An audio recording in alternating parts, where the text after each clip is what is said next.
விழுப்புரம் மாவட்டம் திண்டிவனத்தில் உள்ள வன்னியர் சங்க அலுவலகத்திற்கு அதிகாரிகள் சீல் வைத்துள்ளனர். கூடுதல் விவரங்களை செய்தியாளர் சையத் வழங்க கேட்கலாம். சையத், வணக்கம், விவரங்களை சொல்லுங்க. வணக்கம். விழுப்புரம் மாவட்டம் திண்டிவனத்தில் வன்னியர் சங்க அலுவலகத்தில் வருகின்ற 17ஆம் தேதி வன்னியர்களுக்கான இடஒதுக்கீட்டில் உயர்ந்த 21 பேருக்கு அஞ்சலி செலுத்த அனுமதி அன்புமணி ராமதாஸ் வருகை தரும் நிலையில் ராமதாஸ் தரப்பினர் அந்த அலுவலகத்தை பூட்டியதால் பரபரப்பு ஏற்பட்டது.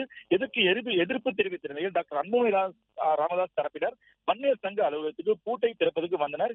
இரு தரப்பினரும் போலீசார் அங்கிருந்து சமாதானம் செய்து அனுப்பி வைத்தனர். இந்த நிலையில் சட்ட ஒழுங்கு பிரச்சனை வரும் என்பதால் திண்டிவனம் மயிலம் சாலையில் உள்ள மாநில வன்னியர் சங்க தலைமை அலுவலகத்தை வருவாய்த்துறை துணை தாசில்தார் பச்சையம்மாள், விழுப்புரம் ஏடிஎஸ்பி தினகரன் மற்றும் திண்டிவனம் டிஎஸ்பி பிரகாஷ் முன்னிலையில் தற்போது சீல் வைத்துள்ளனர். வருகின்ற 17ஆம் தேதி இரு தரப்பினருக்கும் அனுமதி மறுக்கப்பட்டது குறிப்பிடத்தக்கது. அந்த இடத்திற்கு முழுவதும் பேரிகார்டு அமைத்து போலீசார் 10க்கும் மேற்பட்ட போலீசார் தற்போது பாதுகாப்பு பணியில் ஈடுபட்டு வருகின்றனர்.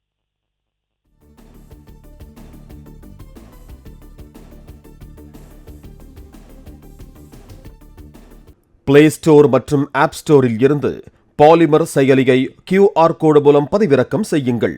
செய்திகளை உடனுக்குடன் பெறுங்கள்.